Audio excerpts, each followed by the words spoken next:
To all of you, myself Rohit Dutt, and I'm taking your business studies class. So, students, in our previous class, we have discussed the principles of scientific management, and today we will be discussing techniques of scientific management. Okay. Before we begin, again, I would like to remind you, please go through the EPDF of this chapter.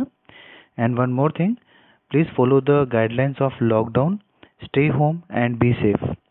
Coming to our first topic, that is techniques of scientific management. So, Taylor and his followers are mainly known for the techniques they contributed for solving problems, particularly in the production department, and that too at the shop level. Okay, so there are seven techniques of scientific management. So, let us discuss one by one. First technique is functional foremanship. Okay, foreman represents the managerial figure with whom the workers are in face to face contact on a daily basis. Functional foremanship is an extension of the principle of division of work or specialization to the shop floor.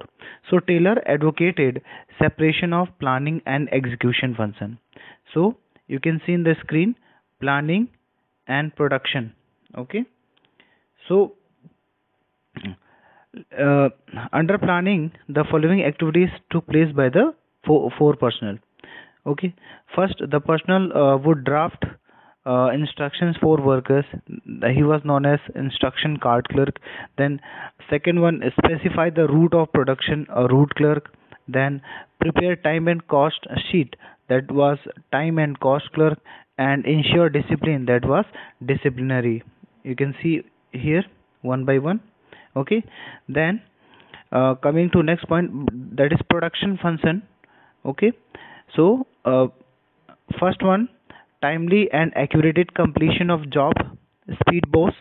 Then keeping machines and tools ready for operation by workers, gang boss. Ensure proper working condition of machine and tools, it was the work of repair boss. And checking of quality of work was inspector. Okay,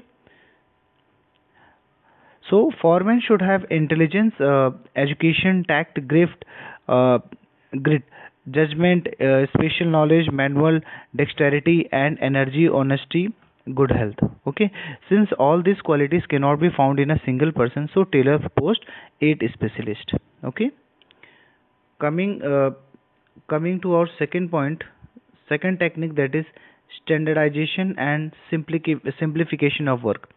So standardization refers to the process of setting standards for every business activity.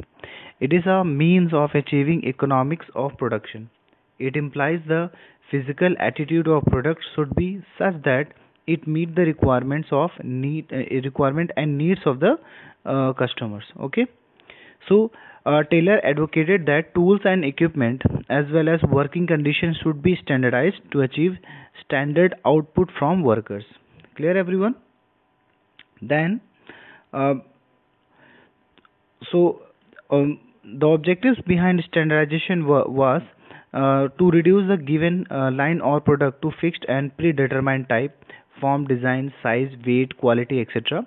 Then to ensure the manufacture of identical parts and component, to ensure that the quality and standard of excellence have been maintained, seeing that standards of performance are established for all workers and machines at all levels. Clear, everyone? Then coming to simplification. So simplification is a method of eliminating unnecessary diversity of product. Okay, it results in saving of cost of labor, machines, tools, etc. Clear? So simplification aims at eliminating extra varieties, size and dimension, size, while standardization implies devising new varieties instead of existing one. Okay, so this technique determine the best way of doing the job. There are various methods of doing the job. To determine the best way, there are several parameters. Right from the procurement of the product to the final delivery of product to the customer, every activity is a part of method study. Clear? The objective of method study is to minimize the cost of production and maximize the quality and satisfaction of the customer. Got it? Then coming to next technique, that is motion study. So in this study, movements of body and limbs required to perform a job are closely observed. In other words, we can say that it refers to the study of movement of an operator on machine involved in a particular task. Clear?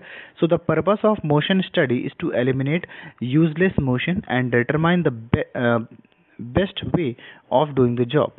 So by undertaking motion study, an attempt is made to know whether some elements of job can be eliminated, combined, or their sequence can be changed to achieve necessary rhythm. Clear? So motion study increases the efficiency and productivity of workers by cutting down all the wasteful motions. Okay. We can take the example like motion that are productive. Okay, motions which are incidental, so motions which are unproductive. uh, okay, so Taylor used stopwatches and various symbols and colors to identify different motions. Coming to next technique, that is time study.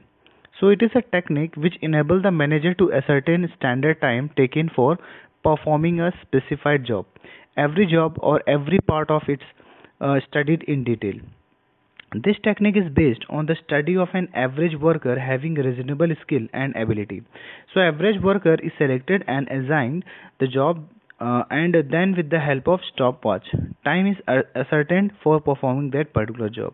So, Taylor maintained that fair day's work should be determined through observation, experiment, and analysis by keeping in view an average worker.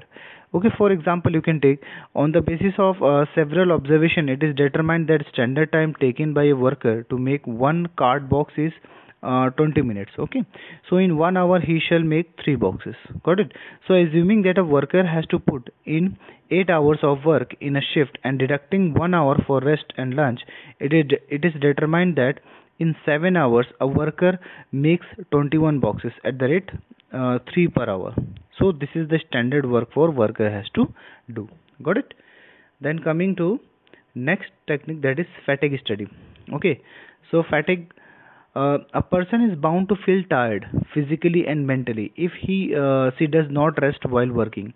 The rest interval will help one to regain stamina and work again with the same capacity.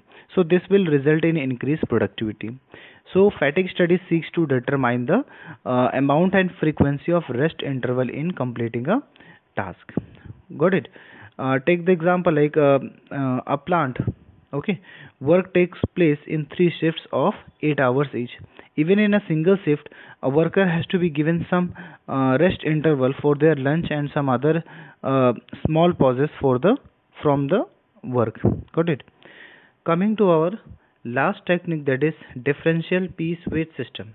Okay, so the technique of wage payment is based on efficiency of worker. The efficient workers are paid more wages than inefficient one.